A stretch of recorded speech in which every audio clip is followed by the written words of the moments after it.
होगा जाके। मैं फिर कह रहा हूं, राहुल गांधी जी मलेशिया गए थे, मलेशिया में लंकाविये में प्रकट हुए थे। लंकावी क्यों गए थे? अच्छी जगह है, बड़ा अच्छा टूरिस्ट प्लेस है, तो या तो वो टूरिज्म करने गए थे तो वेकेशन हो गई, अन्यथा लंकावी में एक भारतीय नागरिक भी रहता है जो भारत से निष्कासित है, वो शांति का मसीहा जाकिर नायक। अब ये महज संयोग था कि जहां जाकिर नायक है वहीं पर राहुल गांधी जी को छुट्टियों का सुकून नजर आया। फिर खैर वो कोलंबिया चले गए, खैर छोड़िए उस बात को। अभी मैं ये कहना चाहता हूं, महुआ जी से एक बात कहना चाहता हूं। बिहार विधानसभा चुनाव हुआ और इनके एक मंत्री ने, जेएमएम के मंत्री का ऑन रिकॉर्ड दिया गया बयान है कि बिहार में हमारे गठबंधन के साथ जो धूर्तता की गई है, धूर्तता वर्ड है, अब हम अलग लड़ेंगे। तो साहब झारखंड मुक्ति मोर्चा कह रहा है कि धूर्तता की गई। और मैं एक डाटा बताना चाहता हूं चरण सिंह सापरा जी को, जो लोग कहते हैं ना कि साहब हमारा वोट चोरी हो गया, वोट चोरी हो गया, तो मैं बताना चाहता हूं वोट था कितना जो चोरी हो गया। बिहार के पिछले 35 साल के मैं चुनाव का डाटा आपको बताता हूं। 1990 का बिहार विधानसभा चुनाव, कांग्रेस को 24% वोट मिला, 71 सीटें केवल जीती, 103 पे जमानत जब्त हुई। 1995 केवल 29 सीटें जीती, घट के वोट 16% रह गया, 167 पे जमानत जब्त हुई। सन 2000 में केवल 23 सीटें जीती, वोट परसेंटेज घट के 11 पे आ गया, 231 पे जमानत जब्त हुई। सर पूरी बात सुन लीजिए। 2010 में 4 सीटें जीती, 8% पे वोट आ गया, 216 पे जमानत जब्त हुई। 2015 में लड़े ही बहुत कम, केवल 41 सीटें लड़े, वोट परसेंटेज 6.6, सीटें आई 27। 2020 में केवल 70 लड़े और 9 पॉइंट कुछ वोट के साथ। जी भैया ये बताओ 1990 से यहां तक ये वोट कहां जा रहा था? अरे वोट था क्या जो चोरी हो गया? मतलब एक लाइन में कहूं, फटक चंद गिरधारी, ना लुटिया ना थारी, फिर भी लुट गई जागीर हमारी। वाह जी बड़ा गजब है भाई। था क्या आपके पास? आपके पास था क्या जो लुट गया? आपके पास था क्या जो लुट गया? और जो बचा भी था वो जेएमएम कह रही थी कि आप चोरी हुआ कर रहे हैं। मैं आऊंगा आपके पास। ओके सतीश के सिंह, जो कांग्रेस के पास था क्या बिहार के अंदर जो लुट गया? लेकिन जो बात आज श्रीकांत शिंदे ने बोली है वो बात इंपॉर्टेंट है। जो बात यहां Arun Bharti member of parliament ने बोली है वो बात इंपॉर्टेंट है।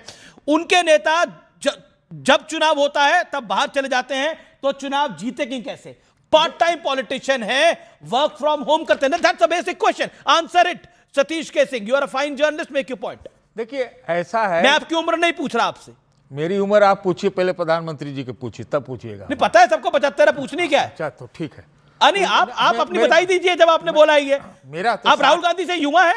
नहीं, वो हमसे छोटे हैं। आप उनसे कितने साल बड़े हैं? हम उनसे छोड़िए नहीं, नहीं बता दीजिए, इसमें क्या हर्ज है? हम उनसे 5 साल बड़े हैं। 5 साल बड़े हैं, मतलब आप 60 के हैं, वो 55 में जा रहे हैं। बस छोड़िए, आज का मुद्दा बड़ा गंभीर है कि विपक्ष के नेता ने लोकसभा में जो सत्ताधारी पार्टी है और चुनाव आयोग को लेकर गंभीर सवाल उठाए, यहां तक कि एंटी नेशनल शब्द का उपयोग किया है। अब दुरुपयोग है जो भी है, आज तक तो भारतीय जनता पार्टी इनको एंटी नेशनल कहती थी, राहुल गांधी को।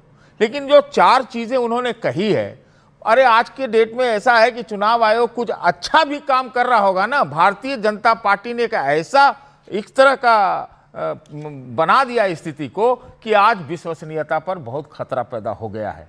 बात सही है कि दिसंबर 23 में क्यों बदला गया, मतलब क्या कहते हैं वो कानून क्यों बदला गया कि भाई चुनाव आयोग पर कुछ नहीं होगा, चुनाव आयोग पे फिर क्यों है 45 दिन का ये लिमिट? जो कोर्ट से आदेश आया उसके बाद ऐसा हुआ, जो नियुक्ति प्रक्रिया है वो ऐसा है। तो ये तो आज कह रहे हैं, तो इसका जवाब देना चाहिए ना। बाकी बिहार में क्या हुआ? बिहार में तो ये भी हुआ, आपका सतीश जी एक मिनट सुन लीजिए। आप बिहार में तो ये भी हुआ ना, अरुण भारती जी से पूछिए ना कि जिस समय लाइन में वोट में लगने लगे लोग, उस समय भी 10-10 हजार आए। ये भी कोई वोट कराने का तरीका है क्या? अच्छा एक बात, ये नहीं है तरीका। तमाम कमियों के बावजूद कांग्रेस पार्टी, तमाम कमियां हैं, बढ़िया बता रहे थे सुधांशु जी की, ऐसे ऐसे सीट घटता गया। अब तो ये स्थिति आ जाएगी ना, तो ऐसे में तो जब विश्वसनीयता, आप जवाब दे दीजिए और 400 सीट ले आइए, विश्वसनीयता से लाइए। अच्छा ठीक है, अरुण भारती आपसे सवाल पूछा गया है, जवाब 10-10 हजार। आप बार बार इलेक्शन कमिश्नर्स की बात कर रहे हैं, तो मुझे एक बात बताएंगे कि पूर्व सीईसी वीएस रमा देवी को रिटायरमेंट के बाद गवर्नर बनाया था या नहीं बनाया? बनाया था। अच्छा, पूर्व सीईसी रमा देवी को गवर्नर बनाया तो था। आप ये मान रहे हैं कि आज जो हो रहा है सही हो रहा है? नहीं, मैं पूछ रहा हूं अभी को बनाया है क्या? अभी कोई बनाया है क्या? एक एग्जांपल बताइए सतीश जी। मैं आपको पूछ रहा हूं, पहले आप आरोप लगा रहे हैं सतीश जी, तो जवाब देना पड़ेगा। आरोप नहीं लगा रहा हूं। आप आरोप लगा रहे हैं, आपने बोला कॉम्प्रोमाइज है इलेक्शन कमिश्नर। मैंने ये नहीं कहा। क्वेश्चन मार्क खड़ा करा आपने। के नेता ने कई सबूत दिए, ऐसा क्या सबूत दिया? क्या सबूत दिया? लोकसभा में दावा किया इस राइट, आप बताइए ना, आपको अगर आप जर्नलिस्ट है बताइए ना। अब जर्नलिस्ट ही ब्राजीलियन महिला के बारे में कुछ पता है? एक सेकंड, चुनाव आयोग ने बताया आपको? सवाल पूछ रहा हूं सतीश के सिंह। नहीं, आप बताइए, देना पड़ेगा ना। बताया क्या? मैं तो ब्राजीलियन महिला के बारे में आपको जरूर जवाब दूंगा और दिलवाऊंगा। अरे आप मत दीजिए। लेकिन मैं बताता हूं, इस देश के अंदर कैसे लोकतंत्र के अंदर होता था, वो इस देश को जानना चाहिए। रमा देवी की बात सतीश जी ने यहां मानी। अब आपको मैं दूसरा एग्जांपल बताता हूं, टीएन सेशन बताता हूं।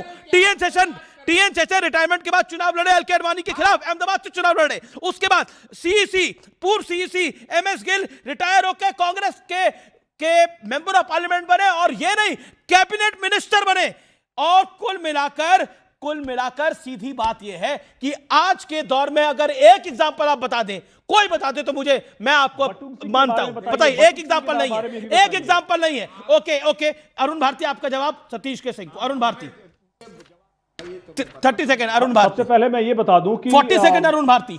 बिहार सरकार ने चुनाव आयोग से, क्योंकि ये लगातार अपने हर अलग अलग योजनाओं के माध्यम से गरीबों को पैसा दिया जाता रहा है, और इस बात के लिए चुनाव आयोग को बिहार सरकार ने पहले ही इस बात की जानकारी दे दी थी और उनसे परमिशन ले लिया था। जनता का पैसा अगर जनता के पास गया, किसी भी आरजेडी और कांग्रेस के नेता के घर में नहीं गया, उनकी जेब में नहीं गया, क्या यह दर्द है इनका? जनता का पैसा अगर जनता के पास जा रहा है तो किसी को क्या समस्या होनी चाहिए? इसकी समस्या अरे जब आपका मौका था तो आपने अरे आप ही लोग रेवड़ी के खिलाफ थे ना। बताना चाहता हूं, अरे आप ही लोग रेवड़ी के खिलाफ थे। रेवड़ी तो अब यहाँ वोटिंग लाइन में मिल रहा है। कैसे हुआ कांग्रेस के समय में? यही नहीं, पहले सीईसी सुकुमार सिंह जी को सूडान का गवर्नर बना दिया गया रिटायरमेंट के बाद। आप लोग भी यही करते रहिए और जोर से करिए। हम लोग भी बोल सकते हैं, लेकिन नहीं करा कहा इन्होंने। अमीश भाई, हाँ, आपकी आवाज आ रही है अरुण भारती? हाँ, तो ऐसे हम भी बहुत सारी चीजें बोल सकते हैं, लेकिन यहां पर बात जो हो रही है उसके बारे में होनी चाहिए। और रमेश भाई, एक मैं जरूरी बात उठाना चाहूंगा, सब लोग इस चुनाव के माध्यम से अलग अलग सवाल उठा रहे हैं, मगर एक सवाल इस पूरे एसआईआर में के कारण, जहां पर एक नव सामंतवादी पार्टी है राजद की, जो ऐसे ऐसे गाने बजा रहे थे कि तेजस्वी सरकार बनतो तो यादव रंगदार बनतो, इस बात पे कभी कांग्रेस ने, ठीक है, पहले सतीश के सिंह कुछ कहना चाहते हैं, फिर फराज किद भाई समाजवादी पार्टी के मेंबर ऑफ पार्लियामेंट कुछ कहना चाहते हैं। सॉरी, फराज किद भाई स्पोक्सपर्सन है। ओके, मैं क्यों पॉइंट। देखिए, मेरा सिर्फ इतना कहना है, संगठन में, चुनाव मशीन में भाजपा और एनडीए बहुत अच्छी है। अरुण जी, सतीश के सिंह कुछ कह रहे हैं, 1 सेकंड 30 सेकंड। ये लोग चुनाव में बहुत अच्छे हैं, ये लोग काम भी करते हैं, तो इसलिए तो और अच्छा है ना कि भाई सब चीज पारदर्शी तरीके से हो। ये सवाल क्यों उठ रहे हैं? उठाने का मौका क्यों दे रहे हैं आप? लाइए ना इसको। पारदर्शिता मतलब क्या?